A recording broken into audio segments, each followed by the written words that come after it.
Somos seres de rutinas. Las rutinas nos ayudan a tomar disciplina en las cosas que hacemos. Las rutinas nos ayudan a ser ordenados en nuestras actividades. Pero como todo lo bueno, podemos volverlo en algo malo. Las rutinas nos pueden acostumbrar demasiado a las cosas que hacemos, a tal punto que olvidemos la esencia de lo que estamos haciendo. Y esto fue lo que le sucedió a Israel en el tiempo que esperó la reconstrucción, en el tiempo aproximado de 70 años. Acompáñame en la lectura, versículo 1. Aconteció que en el año cuarto del rey Darío vino palabra de Jehová a Zacarías a los 4 días del mes noveno, que es Quisleu. Volvemos al libro de Zacarías. Solo hicimos una breve parada en el libro de Esdras. Y desde el día de hoy vamos a avanzar en Zacarías hasta terminarlo, hasta terminar sus 14 capítulos.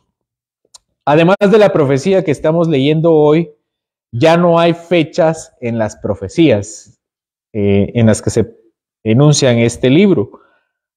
Sin embargo, todas las profecías desde el capítulo 7, guardan una estrecha relación entre sí, algo así como si estas profecías fueran anacrónicas, profecías para todo tiempo y para toda ocasión. La primera profecía que escribe Zacarías se dio en el mes 11 del año segundo del rey Darío. De hecho fue la segunda. Estas fueron las 8 visiones. Y el templo fue terminado en el año sexto de Darío.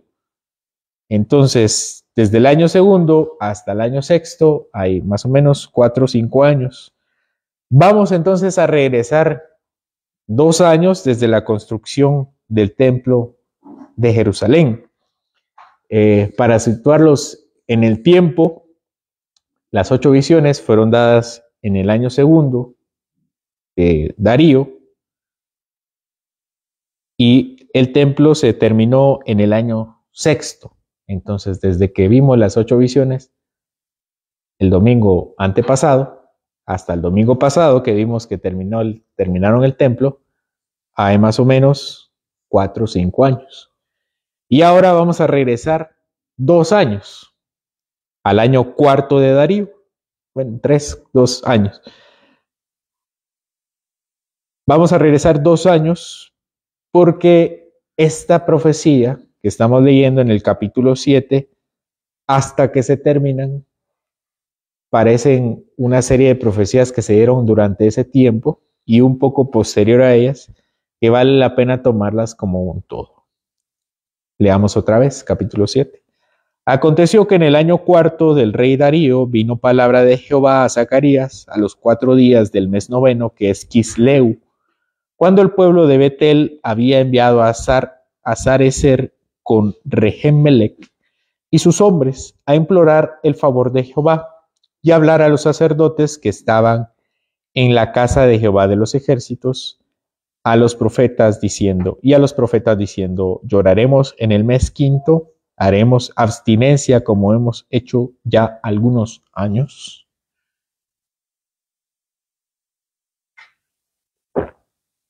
Betel siempre fue una ciudad importante en Israel. Si recuerdan, Betel fue fundada en el lugar donde se encuentra debido a una teofanía que tuvo Jacob ya hace bastantes años antes del nacimiento de Israel como nación. A este lugar Jacob le puso Betel, que significa casa de Dios. Bet, casa, y el Dios. Y este pueblo comisionó, el pueblo de Betel, el que está ahorita, ya después del regreso en el exilio, comisiona a 2 hombres importantes, parece ser, un tal Sarecer y un tal Regemmelech, que llevan un mensaje, una consulta a los principales líderes religiosos de Judá y de Benjamín. Dice acá que es la consulta a los sacerdotes y a los profetas. Betel estaba aproximadamente 20 kilómetros al norte de Jerusalén. Esta era una ciudad que no era de Judá, sino una ciudad de Israel, una ciudad no del reino del sur, de Israel, sino una ciudad del reino del norte de Israel. El tiempo estaba ya finalizando. Los 70 años del castigo estaban por terminar. Estaban a 2 años y los pobladores de esta ciudad tienen una pregunta importante que hacer a los líderes religiosos. Y la pregunta es, ¿seguiremos llorando? ¿Haremos abstinencia de alimentos? O en otras palabras, ¿seguiremos ayunando? El tiempo estaba por cumplirse. Tal vez el ayuno ya era suficiente. Al parecer, tras la caída de Jerusalén y la destrucción del templo, al principio de los 70 años, los israelitas habían adoptado un tiempo de ayuno. Por la tristeza, por el dolor que Dios los estaba castigando y había retirado su presencia de medio de su pueblo. En tanto que Dios perdonara a su pueblo, ellos iban a ayunar. Y estos ayunos parecen ser en los meses quinto y séptimo, como dice el versículo 5, y en los meses cuarto y décimo, según el capítulo 8, versículo 19. Es correcto y necesario que cuando Dios castiga a su pueblo, éste responda con ayuno, hasta que Dios se vuelva del mal con el que castiga a su pueblo. Y puede ser que ellos llevaban las cuentas del castigo, llevaban ya las cuentas de la destrucción y del desolamiento de Jerusalén, y al mismo tiempo veían que a 20 kilómetros al sur de donde ellos habitaban, desde Betel, en Jerusalén, ya estaban avanzando las obras de la construcción del templo, la reconstrucción del templo. Ya han contado los tiempos, ven los hechos, ven la construcción, por eso tienen dudas si es necesario que continúen con su abstinencia de alimentos. Por eso la pregunta. Empero, el texto bíblico nos revela algo detrás de esta pregunta. Versículo 4. Vino pues a mí palabra de Jehová de los ejércitos diciendo, habla a todo el pueblo del país y a los sacerdotes diciendo, cuando ayunasteis y llorasteis en el quinto y en el séptimo mes estos 70 años, ¿habéis ayunado por mí? Y cuando coméis y bebéis, ¿no coméis y bebéis para vosotros mismos? Dios, que conoce los corazones de los hombres, cuyo espíritu discierne hasta las intenciones más profundas y los deseos más escondidos, sabe cuál es el móvil de la pregunta y le da exactamente en el punto de partida para confrontarlos.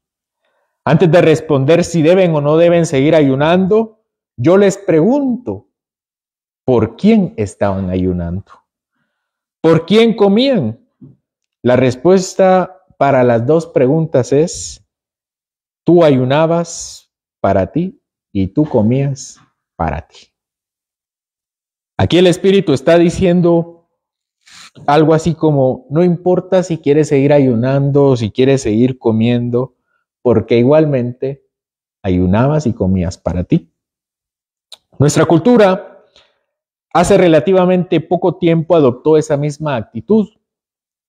Tomaron el haced todo como para la gloria de Dios y lo volvieron en algo así como haced las cosas para ti como si fuera para la gloria de Dios. Trabajo para la gloria de Dios, me divierto para la gloria de Dios, como para la gloria de Dios, me pierdo en las vanidades de este mundo para la gloria de Dios. Nosotros debemos hacer todo para la gloria de Dios, pero sabemos que es para la gloria de Dios cuando entendemos en su cabal dimensión que lo que estamos haciendo, qué es lo que estamos haciendo y para quién lo estamos haciendo. La palabra de Dios dice, 6 días trabajarás y harás toda tu obra, pero el día de reposo es mío. Entonces, sabemos que el trabajo es para trabajarlo y no para adorarlo, cuando podemos detenernos del trabajo y dedicarnos al Señor. Tenemos una semana de duro y satisfactorio trabajo y lo hacemos para la gloria de Dios cuando podemos separarnos de ese trabajo para tener comunión con Él. De cualquier forma, de cualquier otra forma, nosotros adoramos el trabajo y no lo usamos para lo que es. Lo hago para la gloria tuya, decimos nosotros. Y ahí te cuento el domingo cómo me fue para la gloria tuya. Eso no puede ser así. Nosotros no poseemos nuestra obra, más bien nuestra obra nos posee a nosotros. ¿Para quién hacemos lo que hacemos? ¿Para nosotros o para Dios? A Israel se le había olvidado que esa fue una de las razones por las cuales habían sido castigados en primer lugar. Versículo 7. ¿No son estas las palabras que proclamó Jehová por medio de los profetas primeros cuando Jerusalén estaba habitada y tranquila y sus ciudades a sus alrededores y el Negev y la Cefela estaban también habitados? Zacarías es el penúltimo profeta que le habla a Israel antes de la llegada de Juan el Bautista y de Jesucristo, casi 500 años después. Los profetas que había enviado con anterioridad fue antes de los 70 años del cautiverio, más exactamente Jeremías y Ezequiel. Ellos hablaron claramente contra Israel, señalándoles el lugar de su corazón en el ejercicio de sus actividades. Pero con la confrontación también viene la solución. Versículo 8. Y vino palabra de Jehová a Zacarías diciendo, así habló Jehová de los ejércitos diciendo, juzgad conforme a la verdad y haced misericordia y piedad cada cual con su hermano. No oprimáis a la viuda, al huérfano, al extranjero, ni al pobre, ni ninguno piense mal en su corazón contra su hermano. El profeta Zacarías enuncia aquí 4 cosas que reúnen la esencia de una vida dispuesta. En primer lugar, juzgar con verdad. En segundo lugar, tener misericordia y piedad. En tercer lugar, no oprimir. Y en cuarto lugar, no pensar mal. Las primeras 2 como actos positivos y los 2 segundos como actos negativos. Juzgar con verdad y tener misericordia por los demás. Como cristianos no debemos hacer acepción de personas. La imparcialidad hacia lo correcto debe habitar en nosotros. Es difícil ser justos y rectos, pero es imperativo vivir en santidad. De la misma forma, nosotros debemos vivir una vida entregada al prójimo, que estime más a los demás como más importantes que a uno mismo, especialmente hacer bien a los de la familia de la fe, como el mismo apóstol Pablo nos lo dice. Buscar primero el bien de otro y tenerlos por alta estima. El texto también dice que no debemos oprimir a las viudas, a los huérfanos, a los extranjeros y a los pobres. Este tiempo era un tanto diferente que el actual, porque aquí abundaban las viudas, los huérfanos y los extranjeros, especialmente después de una masacre, de un genocidio o de una conquista, abundaban más. Los hombres salían a las guerras y entonces tenían muchas viudas, muchos huérfanos y muchos desplazados, es decir, muchos extranjeros. Ese tiempo era un tanto diferente al nuestro, un tiempo más de paz. También los huérfanos también las viudas estaban a merced de los ricos que las estafaban. Los huérfanos estaban a merced de las dificultades de la vida y los extranjeros eran más comunes en un país sin fronteras. Pero los pobres resumen bien a los 3 anteriores, porque las viudas, los huérfanos y los extranjeros se resumen en una palabra: los desprotegidos de la sociedad. Una vida que no vive para sí es una vida que vive para otros. ¿Para quién ayunan y para quién comen? ¿Para ustedes o para mí? ¿A quién tienen en mente cuando ayunan? ¿A quién tienen en mente cuando comen? El ayuno por naturaleza es una expresión de dolor, arrepentimiento y búsqueda de transformación. No puede darse los afectos e intenciones sin tener las acciones. El ayuno debe ser algo que inicie en los afectos, pero que termine en las acciones. ¿Dónde está Dios para poder mostrarle un cambio de vida? No está. Al menos no lo podemos ver en este momento. Pero el apóstol Juan nos lo dice. Si alguno dice, yo amo a Dios y aborrece a su hermano, es mentiroso. Pues el que no ama a su hermano, a quien ha visto, ¿cómo puede amar a Dios a quien no ha visto? 1 Juan 4:20. ¿Cómo pues decimos hacer las cosas para Dios cuando vivimos para nosotros mismos? Es muy fácil decir que vivimos para Dios porque Dios no está aquí para decir si sí lo hicimos o no lo hicimos. Es muy fácil decir que vivimos para la gloria de Dios porque no está Dios para confirmarlo entre nosotros. Pero nuestros actos hablan más que nuestras palabras. Nuestras palabras pueden decir que andamos en Cristo, pero nuestros actos dicen que andamos en nuestros propios propósitos, ya que en estos términos seremos también juzgados. Acompáñeme a Mateo capítulo 25.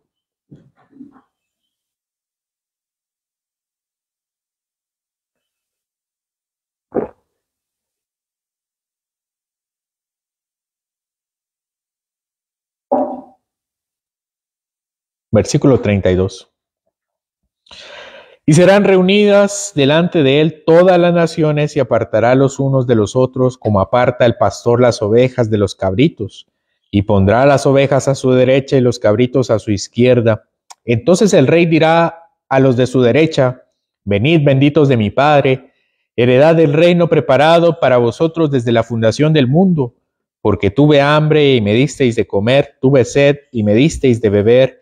Fui forastero y me recogisteis, estuve desnudo y me cubristeis, enfermo y me visitasteis, en la cárcel y vinisteis a mí.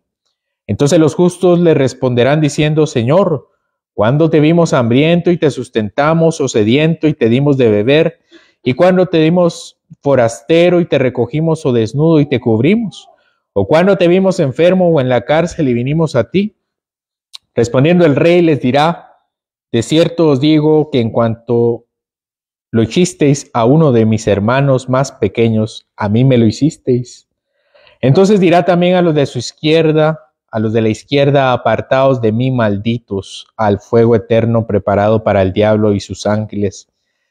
Porque tuve hambre y no me disteis de comer, tuve sed y no me disteis de beber, fui forastero y no me recogisteis, estuve desnudo y no me cubristeis, enfermo y en la cárcel y no me visitasteis.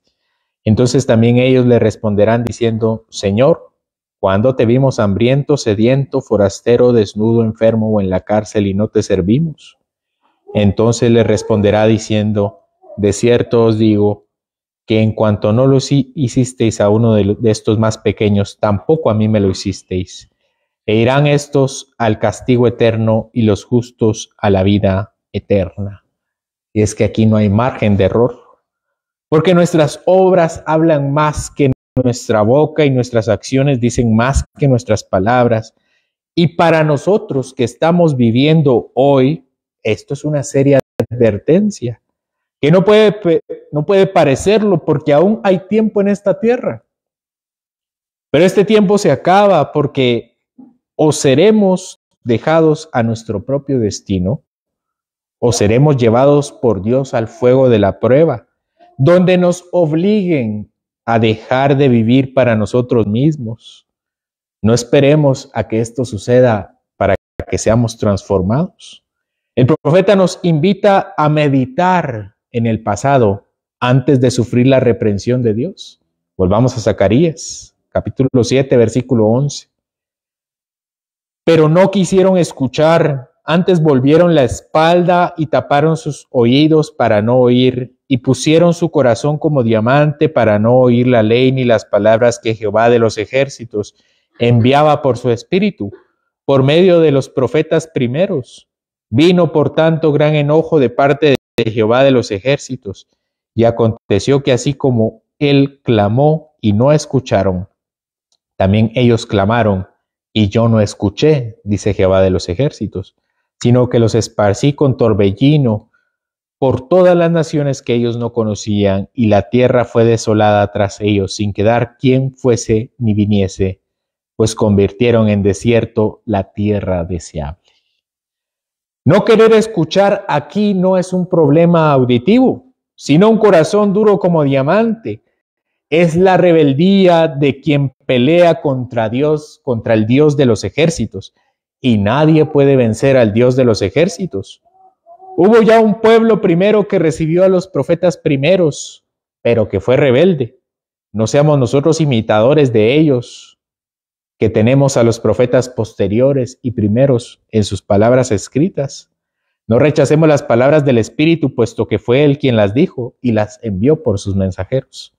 Dios castigará de la misma forma al que le despreció. El que hace oídos sordos a Dios, Él hará oídos sordos también a las plegarias. Esto es serio. Nosotros tenemos más necesidad de Él. Nosotros tenemos más necesidad de hablarle que Él de escucharnos. Más bien, Él no tiene necesidad de escucharnos. Pero nosotros sí tenemos necesidad de clamarle. Él sella su castigo no escuchando el clamor de los soberbios. Y posteriormente, como un torbellino, arrasará a los que lo despreciaron. Israel es el testimonio de esto. Ellos fueron esparcidos y su tierra fue desolada. ¿No correremos nosotros con mejor suerte? Tenemos ya al Hijo de Dios que vino por nuestra salvación. Tenemos al profeta de profetas, a la profecía hecha carne. Jesús estuvo entre los débiles y vivió para la gloria de Dios. Todo aquello que nosotros perdemos de vista tan fácilmente. Jesús sanó enfermos, alimentó a miles, echó fuera demonios, restauró a los desechados por la sociedad, dio valor a los desposeídos y libertad a los cautivos. Todo esto sin perder la comunión más preciada, que era la comunión con el Padre. Jesús oraba de mañana y oraba durante largo tiempo. Él tenía tiempos de meditación a solas con su Dios y predicaba la palabra evangelizando a los ignorantes, reprendiendo a los soberbios y exhortando a los desanimados. Él hizo todo por nosotros y para nosotros. Porque el anacronismo de las fechas de las profecías de Zacarías no es en vano. Nosotros somos propiamente los receptores de esta profecía. El templo estaba por terminarse, estaba a punto de terminar. Parece que ellos no estaban preparados espiritualmente y ya quieren dejar de hacer aquello que nunca empezaron. Ellos no estaban preparados espiritualmente y ya querían dejar de ayunar, cuando nunca lo hicieron en verdad. Para nosotros Cristo viene pronto. Parece que nosotros nos amamos demasiado a nosotros mismos y amamos demasiado este mundo y queremos recibir de Él sus promesas y bendiciones, pero ¿estamos preparados? Debemos buscarlo aún más porque lo necesitamos aún más. No necesitamos más de este mundo, sino más de Dios. Su providencia es inmensa y su gracia es inconmensurable. Nuestra vida es corta y nuestras fuerzas pocas. ¿Por qué perder nuestro tiempo viviendo para nosotros mismos cuando podemos vivir para Dios? El ayuno que Dios reprueba es un ayuno que es una fachada, mucha fachada, pero poco corazón. El arrepentimiento de nuestra vida debe tener todo el corazón, toda la vida, todas las emociones, todos los afectos, todos los actos, todas las obras. Vivamos para Cristo, porque Él ha vivido en lugar nuestro. Donde nosotros fallamos, Él ha triunfado. Y donde nosotros debimos ser condenados, Él ha sido sacrificado. Colosenses 3, versículo 23 y 25 al 25 dicen: y todo lo que hagáis, hacedlo de corazón, como para el Señor, y no para los hombres, sabiendo que del Señor recibiréis recompensa de la herencia, porque a Cristo el Señor servís. Mas el que hace injusticia, recibirá la injusticia que hiciere, porque no hay acepción de personas. Señor, en ti no hay acepción de personas, y juzgas conforme a la sabiduría que te has propuesto desde el principio de los tiempos, de encontrar sabios y justos aquellos que hemos sido refugiados en Jesucristo, que no consideramos nuestras obras como dignas, sino las obras de Cristo que nos cubren. Te pido, Señor, que bendigas a cada uno de los que hagan conforme a tu palabra, conforme a la palabra de Zacarías dada en aquellos tiempos y para nosotros, porque aún no estamos preparados, pero deseamos estar preparados para tu venida. Deseamos desechar las fachadas que cubren nuestra vida, Señor, y ser genuinos en nuestro amor hacia ti, en nuestra devoción por ti, en nuestra vida dedicada a ti. Te pido, Señor, que nos ayudes a dejar la hipocresía de nuestro corazón de buscarte en el exterior y no en el interior. Ayúdanos a desprendernos de este mundo y esperarte, Señor, a esperarte con ansias y con gozo, y que nos encuentres trabajando, Señor, en tu obra, de hacer las cosas para ti, Señor, verdaderamente para ti, no como si fueran para ti, Señor, haciéndolas para nosotros mismos. Purifica nuestros actos y nuestras obras para hacer las cosas con sinceridad. Te pido, Señor, que bendiga nuestros corazones por Jesucristo. Amén.